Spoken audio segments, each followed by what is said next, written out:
Hello everyone, I welcome all of you on my YouTube channel and my name is Kulbir Singh. सो आज का topic हमारा बड़ा interesting topic है जो हम काफ़ी टाइम से वेट कर रहे थे। आज का टॉपिक हम कवर कर रहे हैं उन लोगों के लिए जो योगा में आना चाहते हैं, योग के बारे में सीखना चाहते हैं। तो हमारे साथ हैं आज हमारे yoga guru Rupesh ji. Hari Om. Rupesh ji, I welcome personally thank you on my YouTube channel, ताकि हम ऑडियंस तक पहुंच पाएँ। और ऑडियंस जो आज योगा के नाम पे बहुत सारी चीज़ें कर रहे हैं और कई बार ठीक चीज़ उनको आती नहीं है और बहुत सारे लोग उनको मिसगाइड करते हैं, जिसकी वजह से योगा के नाम पे खेल हो रहा होता है। यही बात है। ठीक है, तो आज का मेरा टॉपिक किसी को छोटा दिखाना नहीं है।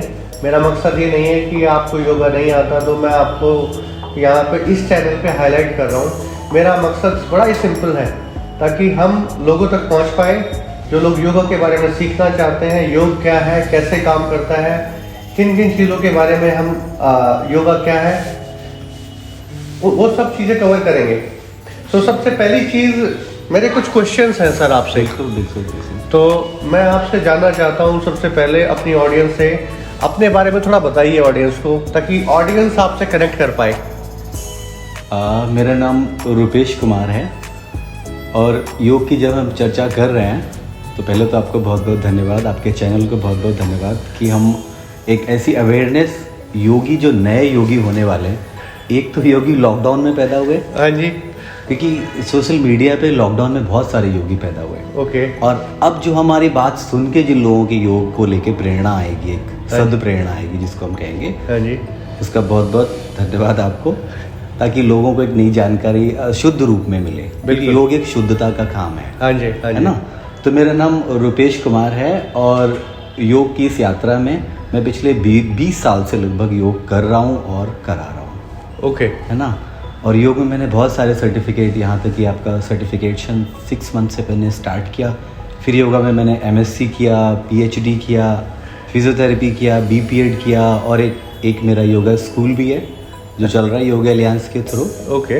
बहुत सारे सर्टिफिकेशन मैंने किए हुए और अब रिट्रीट, TTC और ऐसे कुछ मोटिवेशनल क्लासेस लेता हूँ और योगा थेरेपीज आपके पूरा बहुत सारी कंट्री बाहर जाके भारत से ये सब योग ऐसे सिखाता हूँ मैं। तो 20 साल में आप मुझे लगता है आपने हर उस व्यक्ति को टच किया होगा जो इस इंडस्ट्री, जो योगा के बारे में सीखना चाहता होगा, चाहे बूढ़ा हो, बच्चा हो, जवान, औरत, मर्द, ऐसा कुछ है क्लासिफिकेशन? मुझे लगता है 20 साल में तो आपने सब कुछ कवर कर दिया। सारे लोग हैं मेरे पास, सारे लोग हैं। मतलब हम अगर उसकी बात करें तो गोरे से काले तक लोग हैं।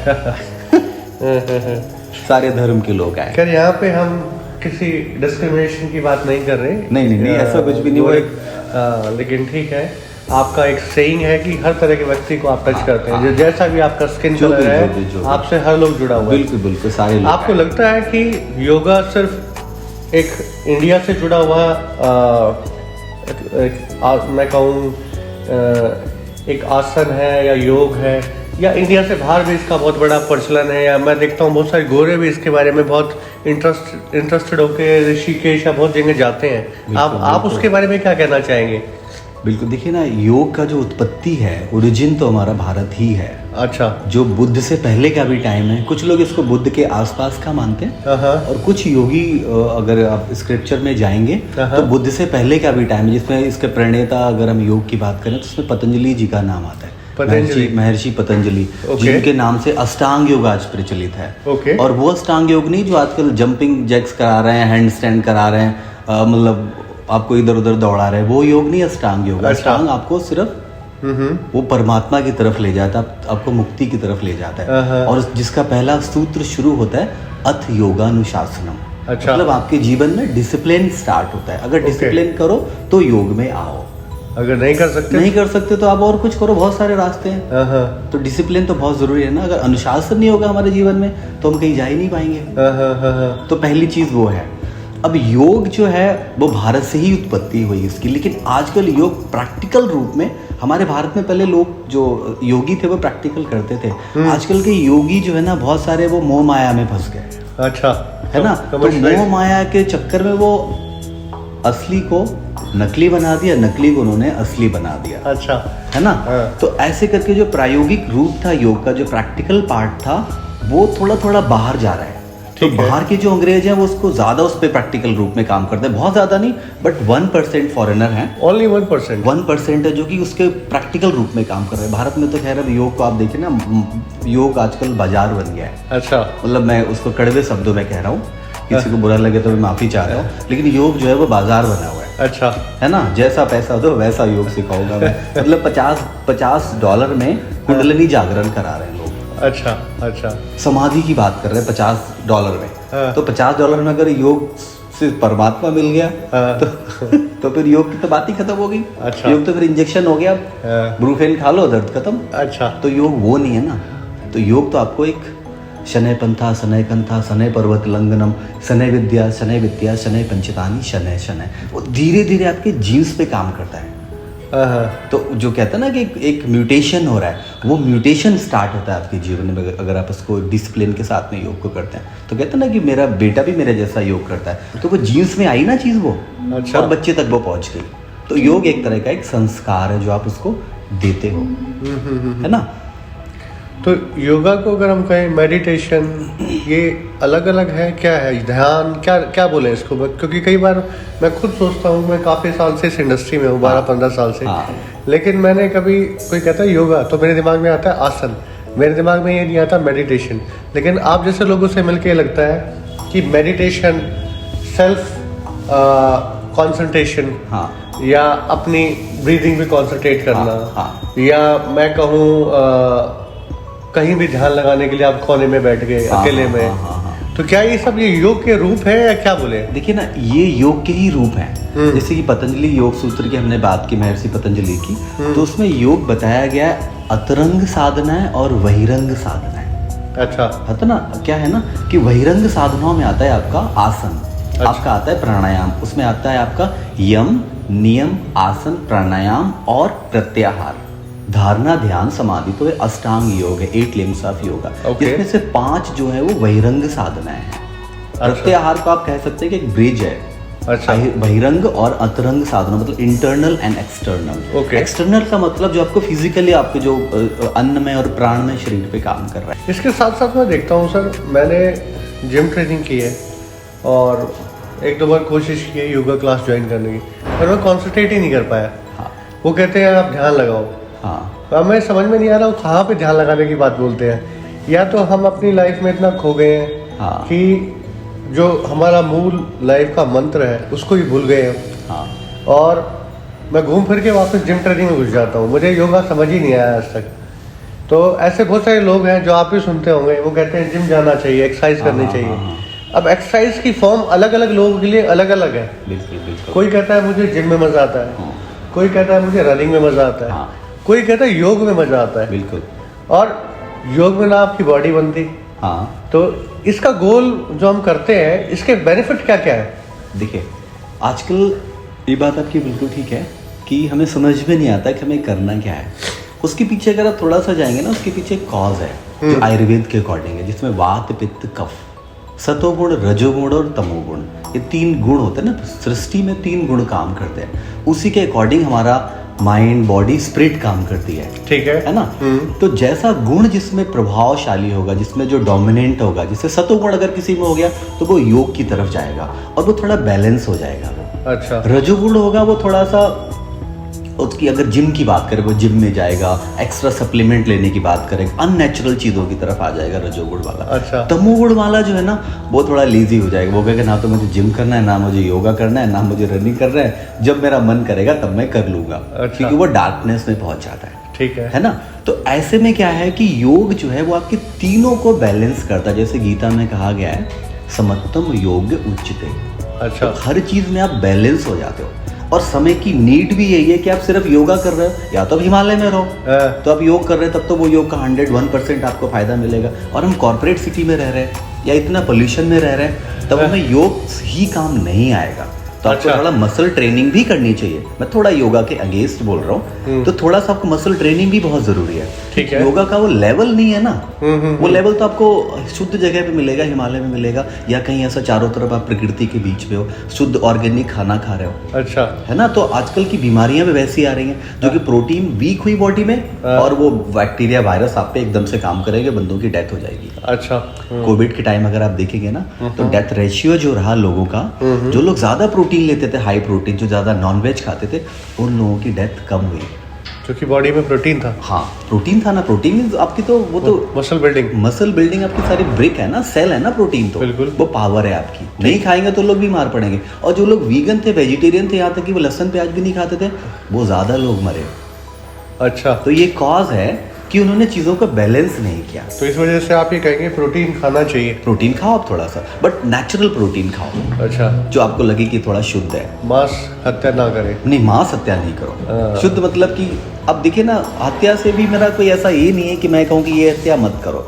अब आप अगर समुद्र के किनारे रह रहे हो और वहाँ पे गेहूं नहीं पैदा हो रहा है, पालक नहीं हो रही, तो आप क्या खाओगे? मछली हो रही, खाओ, वहाँ पे नेचुरल है, वही खाना पड़ेगा। वो खाओ ना, प्रकृति ने आपको वो दिया है। तो कहते हैं ना, ऋतु फलम समर्पयामि, जो हम पूजा में कहते हैं कि जो ऋतु सीजन ने जो हमें फल दिया या जो भोजन दिया या खाद्य पदार्थ दिए, उसको हम समर्पित कर रहे हैं भगवान को। तो वैसे ही आपके आसपास में जो मिल रहा है उसे आप खाओ, वो आपको हेल्दी फायदा देगा। अगर आप थाईलैंड की लीची खा रहे हो, इंडोनेशिया का अवोकाडो खा रहे हो, तो वो तो बीमारी तो करेगा ना, क्योंकि प्रकृति वहाँ की अलग थी, यहाँ की प्रकृति अलग है। तो अलग अलग डेमोग्राफिकली आप ये कहना चाहते हैं, अलग अलग लोकेशन पे अलग अलग चीजें हैं, जो आप अगर उसको मिक्स करने की कोशिश करेंगे तो आपके लिए फायदेमंद नहीं है। वो आपके वात पित्त कफ और आपके सत्वगुण रजोगुण तमोगुण को चेंज करेगी। तो इसीलिए मैं ये कहना चाहता हूँ, जब बहुत सारे लोग जब रिट्रीट पे जाते हैं, तो वहाँ जाके वहीं का खाना खाते हैं और वहीं की हवा पानी लेते हैं, ताकि उनका जिसे कहते हैं रिफ्रेश हो जाए। या क्या बोलेंगे आप उसको, आपने उनका रिजुविनेशन हो जाता है, रिजुविनेशन हो जाता है, क्योंकि वही इन्वायरमेंट में है, वो वहीं के ट्रीटमेंट ले रहा है। अब कोई पंचकर्मा की, आजकल पंचकर्मा यहाँ हर जगह, हिमालय पे भी पंचकर्मा खुला हुआ है। पंचकर्मा हिमालय पे उतना काम नहीं करेगा, वो काम करेगा केरला में, बेंगलुरु में, मुंबई में, जहाँ पे टेम्परेचर हमेशा एक जैसा रहता है। अच्छा, ओके। आपने किया तो शरीर को वार्म अप कर रहे हैं, मसाजेज हो रही हैं, विरेचन हो रहा है ना, ये सारी चीजें हो रही है, स्वेदन हो रहा है। और आप हिमालय पे ये सब कराओगे तो बॉडी तो अंदर से गर्म है, बाहर से ठंडा, तो वो शर्द गर्म बन जाएगा और बॉडी में कहीं ना कहीं पेन या अस्थमा या फिर किडनी प्रॉब्लम वो हो जाएगी। तो यानी कि हर चीज हर जगह के लिए नहीं है वो। तो ये हमारे योगा को जो जानना चाहते हैं, योग को जो जानना चाहते हैं, अपने दिमाग में ये चीज़ ज़रूर रखें। अगर आप किसी के साथ योगा सीखने जा रहे हैं, योग सीखने जा रहे हैं या रिट्रीट पे जा रहे हैं, तो आप उसी जगह के एनवायरनमेंट को अपने लिए रिजुविनेट करें, आप वहीं की चीज़ें खाएं, हवा पानी वहीं की लें। इसीलिए 3-3, 4-4 दिन की जो रिट्रीट, इसीलिए 3-4 दिन, कम से कम 3-4 दिन, ताकि 72 घंटे में आपकी बॉडी रिफ्रेश हो जाती है। रिफ्रेश हो, समझ में आए ना, एक मैसेज मिले ना ब्रेन को। हमारी अर्बनाइजेशन के चक्कर में हमारे ऊपर टाइम मिलता नहीं है यहाँ, तो वहाँ जाके बैटरी चार्ज हो जाती है। मैं ये मानूं, रिट्रीट बहुत इंपॉर्टेंट है लाइफ में। मंथ, एक महीने में मैं तो कहूँगा कि हर किसी को 4 दिन के लिए तो रिट्रीट पे जाना ही चाहिए। मतलब पूरा रिजुविनेशन हो जाता है ना, आपका एक ब्रेक मिलता है बॉडी को, माइंड को, आपकी आत्मा को शांति मिलती है। तो आसपास की, अगर मैं दिल्ली से बात करूं, कौन कौन सी जगह है जहाँ पे आप रिट्रीट के लिए जा सकते हैं? दिल्ली के आसपास तो खैर कुछ जो आजकल पर्सनल फार्म हाउसेज हैं, वहाँ पे लोग कराते हैं, वहाँ जाया जा सकता है। अच्छा। या मैं तो कहूँगा ऋषिकेश सबसे करीब है आजकल, 3-3.5 घंटे में दिल्ली से ऋषिकेश पहुँच जाते हैं। वहाँ पे आप जाके वीकेंड पे ना जाएं, बट वीकडेज में जाइए, क्योंकि वीकेंड पे थोड़ा कॉर्पोरेट क्राउड जाता है। ओके। वीकडेज में जाके आप 3-4 दिन का रिट्रीट कीजिए। रिट्रीट ना भी कर सकें तो वहाँ जाके अपने आप को लॉस्ट कर दो, खो जाओ वहाँ पे गंगा की गोद में, हिमालय की छाया में बैठ जाओ आप। अच्छा। बस वहीं स्नान करो गंगा में। आजकल मौसम भी बहुत अच्छा चल रहा है ना, बसंत का टाइम। पर आजकल की आपाधापी की लाइफ में हमें टाइम ही नहीं मिलता, तो जो लोग नहीं जा पाते वो अपने घर में क्या करें? अब वो नहीं जा पा रहे तो देखिए ना, योग शुरू होता है आपके स्वयं से। अच्छा। खुद से शुरू होता है योग, कहीं बाहर नहीं है, योग आपके अंदर ही है। जैसे आपने कहा था ना कि घूम फिर के मैं वहीं पे वापस आ जाता हूँ, तो तुलसीदास जी ने कहा है ना, पुनी जहाज को पंछी पुनी जहाज पे आवे। अच्छा। जैसे जहाज पे रहने वाला पक्षी एक बार उड़ जाता है कि मैं कहीं यार किनारे पे जाऊंगा, कहीं किसी घर में रहूंगा, लेकिन वो उड़ता रहता है, समुंदर में उड़ता रहता है, उसे कहीं कोई घर नहीं दिखाई देता, वापस फिर वो जहाज पे आ जाता है, वही आना पड़ता है। वही आना पड़ता है। तो योग जो है ना वो एक डेस्टिनेशन है जो कि हर किसी को वहीं पे आना ही पड़ता है, चाहे वो कॉन्शियसली आए या वो अनकॉन्शियसली आए। ओके। और योग ही बेस्ट ऑप्शन है, क्योंकि योग सिर्फ, जैसे कि आप जिम की बात करें ना, आपने जो शुरू किया था ना जिम से किया, तो जिम और योगा में क्या फ़र्क है कि जिम में आप जाते हो तो मसल को आप छोटा करते हो, कॉन्ट्रैक्शन होता है, कॉन्ट्रैक्शन होता है ना वहाँ पे, और योगा में क्या होता है, कॉन्ट्रैक्शन भी होता है एंड रिलैक्सेशन भी होता है। तो वहाँ पे काउंटर पार्ट पे ज़्यादा काम किया जाता है, और आप कुछ भी करते हो वो आपके श्वास के साथ में होता है, और जैसे ही आप अपनी श्वास के दूर जाते हो वैसे ही आपकी मेंटल प्रॉब्लम शुरू हो जाती है। अच्छा। तो इसलिए योग कभी भी करें, मतलब मैं यहाँ पे एक सीधी सी बात कहना चाहूँगा, आजकल मैं वीडियो रील में यूट्यूब में देखता हूँ ना, बहुत सारी रील ऐसी जिसमें वो कुछ भी करा रहे हैं। एक सुंदर सी लड़की बैठ गई और वो योगा कराने लगी, और लोग तो फॉलो, लड़की देखा उन्होंने फॉलो करना शुरू कर दिया, कमेंट देना शुरू कर दिया, और वो योगा किस रूप में करा रही वो, भाई योग तो श्वास से शुरू हुआ ना। अच्छा। जो पतंजलि योग सूत्र में उन्होंने बोला हुआ कि योग श्वास का खेल है, श्वास का आना और श्वास का जाना बहुत जरूरी है वो। तो कभी भी योग करें, प्रॉपर करें, प्रॉपर समझ के करें, और योग में कोई जल्दबाजी नहीं है, आराम से। योग बहुत आराम से करने की चीज़ है। ओके। अगर जल्दी करना है तो दौड़ो, आप स्विमिंग करो, चले जाओ, जिम में चले जाओ, बट योग करो तो थोड़ा सा, अगर 10 मिनट भी देते हो ना तो आप शांत चित्त होके बैठो और श्वास पे ध्यान दो। आप हाथ भी उठा रहे हो तो आप सांस लंबी लो और देखो कि आप कितनी श्वास ले रहे हो, कितनी ऑक्सीजन ले रहे हो। माइंडफुलनेस आपकी पूरी चेतना श्वास के साथ में जुड़ी होनी चाहिए। जब आप नीचे ला रहे हो तो आपकी श्वास छूटनी चाहिए। अच्छा, है ना, ये नहीं कि कुछ भी कर रहे, दौड़ रहे, भाग रहे, श्वास का कोई पता ही नहीं है। इसीलिए बहुत सारे लोग योग के नाम पे बहुत सारी चीजें कराते हैं, बहुत सारी कराना है लोग, क्योंकि भाई डिजिटल जमाना है। तो मेरे कुछ प्रश्न हैं और जो हमारी ऑडियंस को देखते हुए है, हालांकि बहुत सारे क्वेश्चन मैंने आपसे ऑलरेडी पूछ लिए हैं।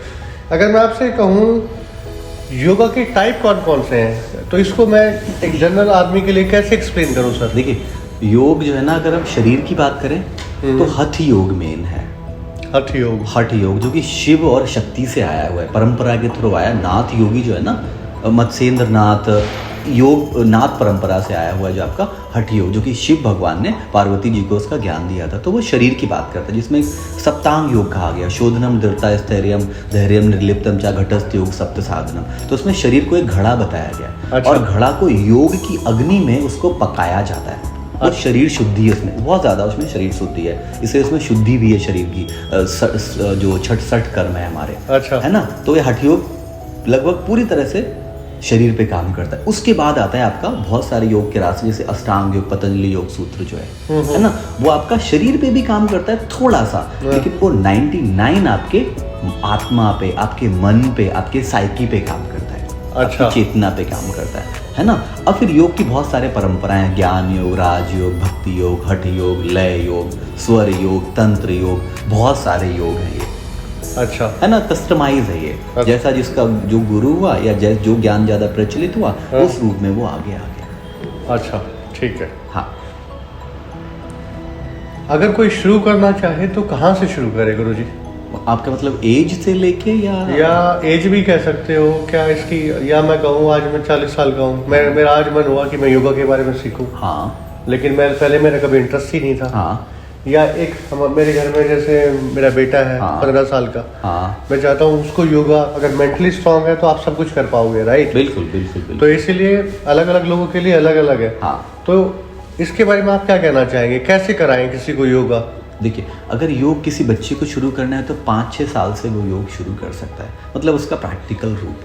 लेकिन योग को अगर ज्ञान के बात में करें तो आप बचपन से उसको सिखाना, जब से जन्म हुआ तब से उसको योग की परंपराएं, योग के जो छोटी टाइक्निक्स हैं वो उसको आप सिखाना शुरू कर दीजिए। जैसे कि उसको आप प्रॉपर, जैसे अनुशासन होता है ना, कि डिसिप्लिन में रहना, कि भाई इस टाइम तक आपको ये करना है, इस टाइम तक ये करना है, ऐसे खाना है, भोजन के साथ हमेशा हम्बल रहना है, उसको सरेंडर करके खाना है। भोजन कर रहे हो, पानी पी रहे हो तो पानी को पहले तसल्ली से बैठो, ये नहीं कि खड़े होके पीने लगे।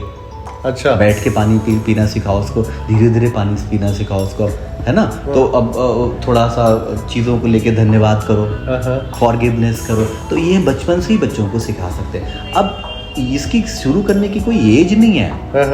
हाँ, वो वाला योगा शुरू करने की ये जो हो सकती है कि हैंडस्टैंड मुझे करना है, या मुझे सिर, मुझे गर्दन यहाँ से लाके यहाँ पे लगानी, उसके लिए सोचना है। तो योग तो सहज है ना ये। अच्छा। योग तो एक तरह का भाव है। अच्छा। जो लोग जिनका हाथ पैर नहीं चल पाते, वो आंखें बंद करो और धीरे धीरे सांस पे ध्यान दो। अच्छा। तो सबसे पहले योग शुरू करने के लिए आपको अपनी श्वास को समझना है। हमारी जिंदगी गुजर जाती है श्वास को शुद्ध ठीक करने में। अब देखिए, एक प्रैक्टिकल है। आप कई लोग अभी जो हमें देख रहे हैं, जो हमें सुन रहे हैं ना, वो एक बार अपनी लंबी सांस लीजिए और एक हाथ अपना सीधा हाथ पेट पे रखिए, नाभि पे, और लंबी सांस लीजिए और छोड़िए। एक बार और लीजिए और छोड़िए। अब आप देखिए कि कितने लोग ऐसे हैं जिन्होंने श्वास लेते हुए उनका पेट भरा, और कितने लोग ऐसे हैं जिनका श्वास लेते हुए पेट अंदर गया। बहुत सारे लोगों का नहीं होता होगा। बहुत सारे लोगों का, वो खुद अभी चेक करेंगे कि कई सारे ऐसे लोग होंगे जिन्होंने श्वास लिया और उनका पेट अंदर चला गया। अच्छा। और श्वास जब छोड़ा तो उनका पेट बाहर आया, और ये बिल्कुल गलत है ये। तो आप भी गुरुजी के साथ करके देखिए, जो गुरुजी कह रहे हो कितना सच है। जब तक आप करेंगे नहीं, प्रैक्टिस नहीं करेंगे, तो आप योग के बारे में समझ नहीं पाएंगे। क्यों गुरुजी? बिल्कुल। और यही तो आजकल मेंटल प्रॉब्लम का कॉज है, क्योंकि जैसे आपकी श्वास का रिदम बिगड़ता है, वैसे एंजाइटी, स्ट्रेस, एंगरनेस, फोबिया आने लगते हैं। जब एंजाइटी की स्टेज में अगर देखेंगे ना किसी को, तो उसकी बहुत शॉर्ट ब्रेथ होती है, उसे पता ही नहीं लगता है कि वो सांस ले रहा है या नहीं ले रहा है। वो वो रैबिट और ये आपके डॉग और माउस की तरह वो सांस लेना शुरू कर देता है। अच्छा। तो अब जैसे आप लंबी सांस लेंगे और आपका टमी सांस से भरेगा ना, तो तनाव, स्ट्रेस, एंजाइटी अपने आप निकल जाएगी। अच्छा। क्योंकि जितनी लंबी श्वास होगी ना, जिसको कहते हैं योगिक ब्रीदिंग, योगिक श्वसन, तो श्वास आपने ली, नाभि तक आने दो, सूर्य चक्र जो हमारा है, और उसको छोड़ते हुए पूरा से अंदर जाने। ये कितनी लंबी होनी चाहिए गुरुजी? श्वास कितनी लंबी होनी चाहिए? ऐसा तो देखिए ना, प्राणायाम के दौरान करा जाता है कि स्टार्ट अगर आप कर रहे हो तो एक ओम काउंट करते हुए श्वास लो, 2 काउंट करते हुए उसको रुकने दो, फिर 1 काउंट करते हुए या ओम काउंट करते हुए उसको छोड़ दो। अच्छा। ये प्राइमरी सीरीज है, मतलब बहुत बिगिनर जो यहाँ से स्टार्ट कर, तो उनके लिए आज का प्रोग्राम भी बिगिनर्स के लिए है, ताकि वो समझ पाए। बिल्कुल। हाँ, है ना? तो इस तरह से योग मतलब कहीं से भी शुरू कर सकते हो, बट किसी के गाइडेंस में कीजिए जो योग अच्छे रूप में कराता हो, और श्वास पे आप अपने ध्यान रखिए, और योग उतना ही करिए जितना आपकी बॉडी अलाउ करे। इसमें अलाउ करने का क्या मतलब है? मतलब कि होता नहीं कि उन्होंने बोल दिया, खींच दिया पैर पकड़ के और बोल दिया हस्तोत्तानासन या पाद हस्तासन आप कर लो, बहुत ज्यादा बेंड कर लो, स्लिप डिस्क हो गया। ये भी हो जाता है? होता है ना कि अगर फॉरवर्ड बेंड अगर आप कर रहे हैं, मान लीजिए कॉर्पोरेट में रहने वालों को बैक और सर्वाइकल की प्रॉब्लम लगभग बहुत लोगों को है। बिल्कुल है। अब उनका पोस्चर ऑलरेडी ऐसा है, अब मैं उनको और बेंड करा दूंगा तो उनको स्लिप डिस्क और सर्वाइकल उनका एग्रीवेट हो जाएगा ना, कायफोसिस उनको रहता ही रहता होएगा ना उनको। बहुत सारे लोगों में स्पाइन उनकी ऐसी मिलेगी वो। तो ऐसे में क्या करना है, पहले आपको पोस्चर स्ट्रेट करना है, बेंडिंग ट्विस्टिंग पे ध्यान नहीं देना। सबसे पहले बॉडी को समझना है, अपने श्वास को समझना है। 20 दिन, 25 दिन, 1 महीना श्वास को समझो, अपने आप को समझो, क्योंकि आप खुद को टाइम दो ना। रिट्रीट का मतलब ही यही है कि आप खुद को टाइम दे रहे हो। योग का मतलब ही है कि आप स्वयं पे ध्यान दे रहे हो। तो आप स्वयं पे ध्यान दोगे, अपने श्वास पे ध्यान दोगे, आपको योग का रास्ता दिखाई देने लगेगा कि मुझे कहाँ से क्या शुरू करना है। अच्छा, यहाँ पे एक मेरा प्रश्न है। हाँ। जो लोग तनाव नहीं लेते, क्या वो भी योग है? मतलब मेंटल या फिजिकल? मेंटल। कई लोग आपने सुना होगा कि वो स्ट्रेस ही नहीं लेता, तनाव ही नहीं लेता। हाँ। खुश रहते हैं, कैसी भी स्थिति आ जाए। तो वही तो योग का एक सहज भाव है। वही योग का सहज भाव है कि योग वाला जो है वो विटनेस बन जाता है। वो बस देखता है कि प्रकृति में हमारे आसपास क्या चल रहा है। जैसे कई लोगों को नुकसान हो जाता है। हाँ। कई लोग डिप्रेशन में चले जाते हैं। कई लोग कहते हैं अरे हो गया, कोई बात नहीं, हो गया, ठीक है। तो योग यही सिखाता है। अच्छा। देखिए ना, कुछ लोगों में योग बचपन से पड़ा हुआ होता है, बीज। वो पूर्व जन्म से ही लेके आते हैं। तो जिनके अंदर ऐसे संस्कार होते हैं ना, कुछ बीज पड़े हुए, वही लोग ये भाव कह पाते हैं। या किसी के गुरु का कोई कृपा हो गई, या कोई योग के रास्ते में, तो वही ऐसा कह पाता है, ठीक है यार, आज हमने शाही पनीर खाया तो कल हम बैगन का भुर्ता भी खा लेंगे, क्या है। कुछ लोग कहते हैं नहीं, मैंने तो कभी नहीं खाया, कैसे खा सकता हूँ मैं। तो वो भाव नहीं होना चाहिए। तो ये सहज भाव योग अभ्यास करने से आ जाता है। ओके। मेरा अगला प्रश्न है, क्या योगा के कोई साइड इफेक्ट भी होते हैं गुरुजी? योगा के साइड इफेक्ट बहुत सारे होते हैं। अच्छा। योग कभी भी टीवी देख के, यूट्यूब देख के, है ना, 100% उस पर विश्वास करके मत करो। कई लोग चलाते हैं यूट्यूब और फिर कर रहे होते हैं उसको देख कर। अब इसी बीच पता लगा यूट्यूब चैनल तो चल रहा है, टीवी तो चल रहा है, और इसी बीच में हमारा कोई दूध देने वाला आ गया घर पे, मान लो हम चलेगा दूध लेने, उन्होंने बोला ये वाला आसन इन्हें नहीं करना है, और हम आए और बेड पे लेटे और हमने वही वाला आसन कर लिया। तो मैं स्लिप डिस्क हो गई। और आप क्या कहते हो, इस यूट्यूब की वजह से हुआ? इस यूट्यूब की वजह से हुआ भाई, वो नहीं उसकी वजह से, वो आपकी वजह से हुआ, क्योंकि आपने ढंग से समझा नहीं। तो योग, इसीलिए तो मैंने कहा ना, योग पहले समझो अपने आप को। आप 1 महीना अपने आप को टाइम दो, श्वास पे ध्यान दो। देखिए ना, आपकी जो श्वास है बहुत बड़ा डॉक्टर है, वो आपके अंदर बैठा हुआ। कभी भी आपको गुस्सा आता है, अपने श्वास पे ध्यान दो, लंबी सांस लो, छोड़ दो। 7 बारी ऐसा करोगे ना, आप देखोगे आपका गुस्सा अपने आप हवा हो गया। कोई नेगेटिव विचार आ रहा है, आप 21 बार सांस लो लंबी और छोड़ दो, देखेंगे आपका वो थॉट हट गया आपके अंदर से। तो श्वास का ही योग में बहुत बड़ा फाउंडेशन। लेकिन अगर हम देखें तो बहुत सारे लोगों में बहुत सारा गुस्सा होता है। जैसे मैं अपने बारे में बताऊं, मुझे पहले गुस्सा नहीं आता था। हाँ। लेकिन अब कुछ ज़्यादा आने लग गया है और मैं कंट्रोल नहीं कर पाता। इसका रीज़न क्या है? हाँ। ये, या मैं कहूँ शिकायतें बढ़ गई हैं अपने आप से, हाँ। या कोई चीज़ जैसी मैं चाहता हूँ वैसी नहीं हुई, हाँ। इस वजह से गुस्सा आ रहा है। हाँ। तो क्या इन चीज़ों का सॉल्यूशन क्या है? ये मेरे लिए नहीं है, ये मुझे लगता है हर आदमी के लिए है। यही तो देखिए ना, जो गीता की अगर हम बात करें, जो कृष्ण भगवान ने जो भगवत गीता का उपदेश दिया था कुरुक्षेत्र में अर्जुन के लिए, तो सेम सिचुएशन हमारी सबकी है। हम इस संसार में रह रहे हैं, वैसी सिचुएशन हमारी है कि ये भी करना है, ये भी करना है, ये नहीं भी करना, ये मुझे चाहिए भी नहीं और चाहिए भी मुझे। अच्छा। बहुत सारी चीजें हैं ना में कि करना भी नहीं भी करना है यार। तो उसके लिए क्या है ना, योग आपको एक भाव देता है, एक दृष्टि देता है, जिसमें कहते हैं दृष्टा का भाव। कृष्ण ने कहा ना कि भाई तू कुछ नहीं कर रहा है, अच्छा, तेरे द्वारा हो रहा है, बट तू कुछ नहीं कर रहा है। अगर तू नहीं करेगा तो और करेगा कोई। तो ऐसी स्थिति में अगर हम अपनी पीस को खराब कर देंगे, उसको खत्म करेंगे, तो वो तो हमारी बेवकूफ़ी कहलाएगी ना।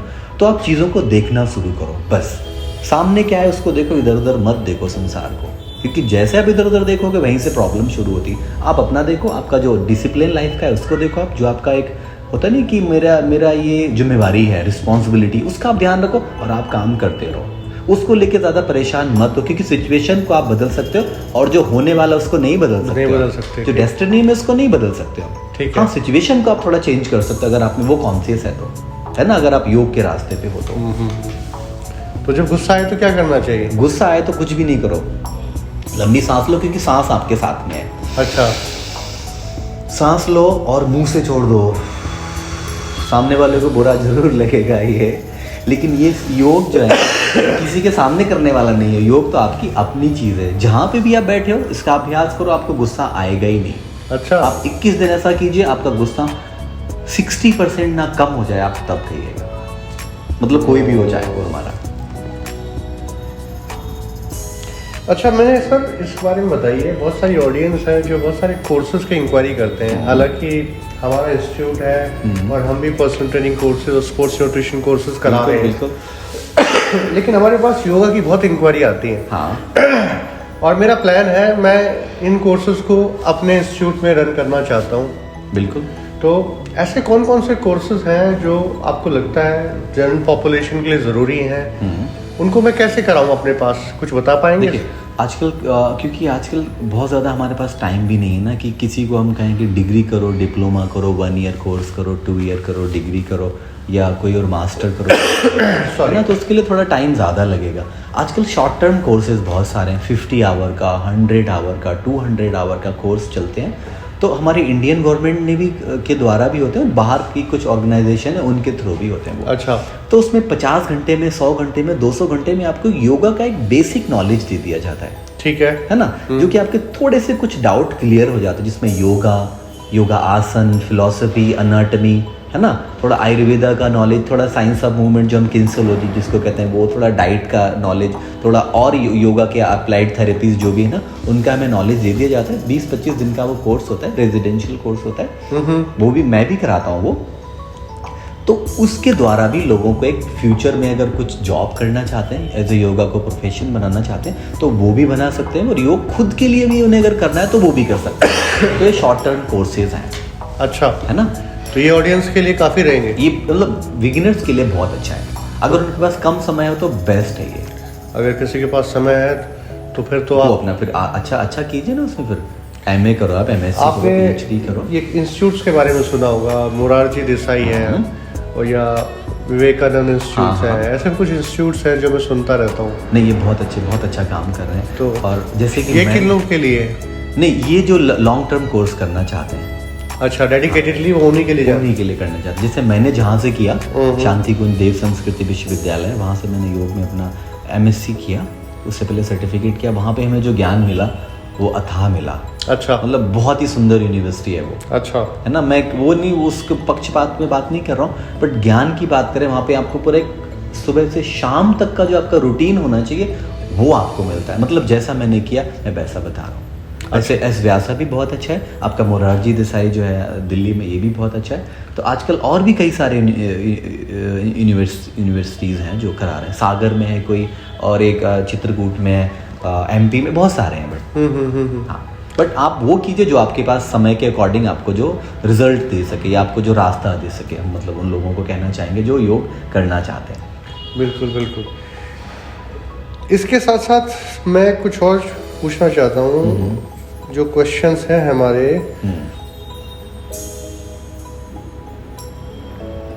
मैंने सुना है योगा बोरिंग है।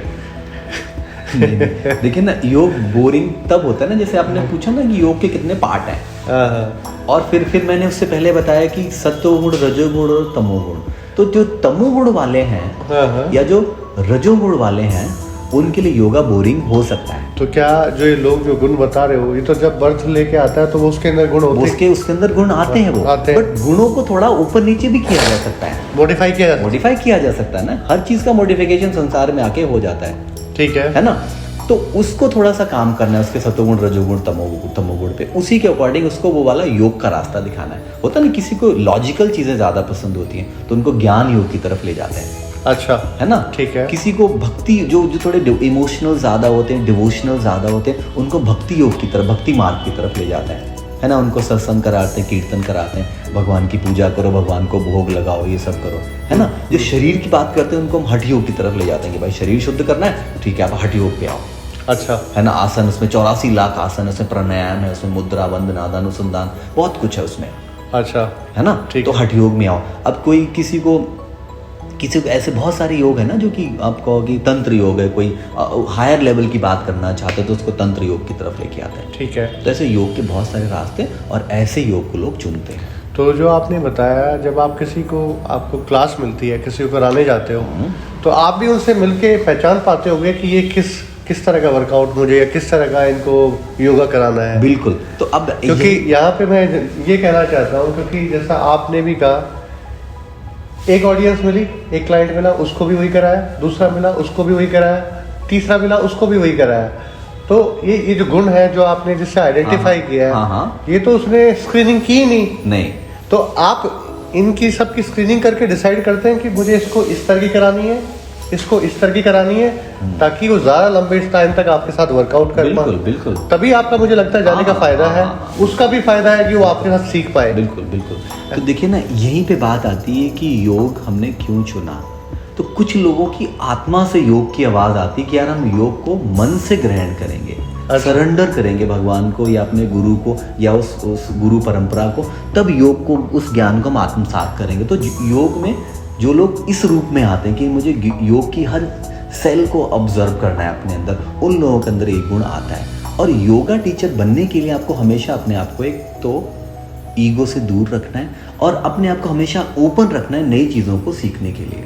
अच्छा, तो ये हमारे गुरुजी रुपेश जी जो कह रहे हैं, अगर आप योगा सीखना चाहते हैं, जैसे सर ने बताया, ओपन रहना है।